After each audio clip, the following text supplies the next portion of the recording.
Merci de nous rejoindre en direct sur France 3 pour la séance des questions au gouvernement.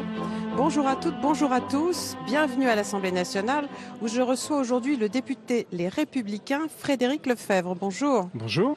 Alors, vous représentez les Français établis aux États-Unis et au Canada à l'heure de la rencontre cet après-midi à Washington entre le président français et Barack Obama. On sait que François Hollande réclame une grande coalition internationale pour éradiquer Daesh. Eh bien, ces Français que vous représentez, comment réagissent-ils à la demande du chef de l'État? Ils sont si loin outre-Atlantique. Je disais il y a peu dans un livre, l'éloignement est un exhausteur d'amour. Plus on est loin de la France, plus on l'aime. Et tous nos compatriotes français du monde entier, dans cette circonscription des États-Unis et du Canada, ils sont tout près de la France. Ils pensent à la France. Ils veulent qu'on se mobilise pour la France et ils attendent du gouvernement américain qui s'engage beaucoup plus aux côtés des Français. Donc oui, à la demande du président, vous l'avez ressenti. La communauté française, évidemment, attend cela, de même que les Américains. C'est très frappant dans le débat. Madame Clinton, par exemple, qui, vous le savez, est aujourd'hui engagée pour remplacer le président Obama. De la même façon, on le voit pour les primaires républicaines. Madame Clinton parle de détruire Daesh. On a gravi un certain nombre de marches dans le discours. Et oui, il reste à convaincre Barack Obama d'être aux côtés de M. Poutine dans une grande coalition internationale. On sait que les deux grandes puissances sont diamétralement opposées sur le fait de maintenir ou pas Assad au pouvoir en Syrie quand même. Vous avez parfaitement raison et on voit que les événements d'actualité aujourd'hui ne vont pas arranger les choses puisque la Turquie qui est dans l'OTAN et qui est alliée des États-Unis, vous le voyez avec la Russie aujourd'hui, il y a avec cet avion et ce pilote russe tué, il y a évidemment un nouveau nœud dans les relations. Donc mission c'est un enjeu majeur. Mission périlleuse pour François Hollande. Mission périlleuse et en même temps, moi je suis à ses côtés et je pense que toute la communauté nationale doit l'être parce que aujourd'hui nous devons rassembler contre le terrorisme. Justement, il a bien endossé son habit de chef d'État au plan national et international, vous trouvez ? Je pense que depuis le 13 novembre, il est à la hauteur, je l'ai dit, et je crois que c'est notre devoir, de la même manière d'ailleurs tout le gouvernement.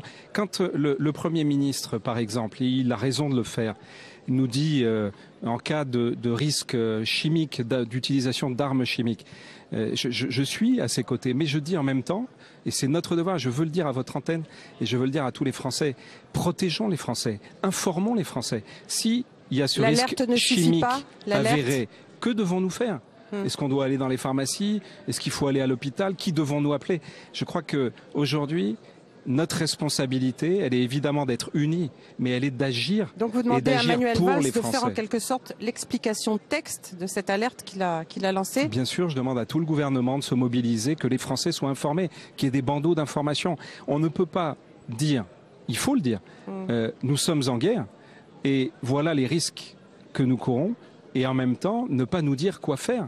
Et il faut que tous les Français sachent quoi faire. Alors justement, dans cette guerre, vous estimez que la France est bien seule. Dans une interview au Wall Street Journal, vous dites « L'Allemagne ne lève pas le petit doigt pour nous aider ». Il y a une rencontre demain entre François Hollande et Angela Merkel demain soir. Est-ce que ça peut faire bouger les lignes? Écoutez, je le souhaite parce que les tapes dans le dos et la solidarité, c'est une chose. Il faut de l'action maintenant. Ça fait depuis le 23 mai, j'ai lancé un appel qui a d'ailleurs été signé par 55 parlementaires de gauche et de droite pour que l'Europe se mobilise. L'Europe est passive. Elle est passive. Je pèse mes mots.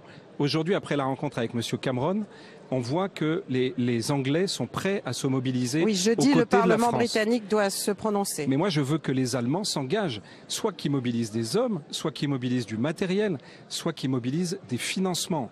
Mais on ne peut pas simplement nous dire on est avec vous et laisser la France seule assumer la lutte contre le terrorisme. Regardez au Sahel, nous avons plus de 7000 hommes. Ils ne sont pas là simplement pour protéger la France contre le terrorisme. Ils protègent toute l'Europe. La rencontre de demain soir à l'Elysée peut faire bouger les lignes? Écoutez, je le souhaite en tout cas, et je pense que le président de la République doit être à la fois évidemment solidaire de nos amis allemands, mais en même temps très ferme. L'Europe a besoin d'être solidaire. Si l'Europe veut avoir une crédibilité dans l'avenir, le 13 novembre doit être un tournant majeur dans la solidarité entre les pays européens.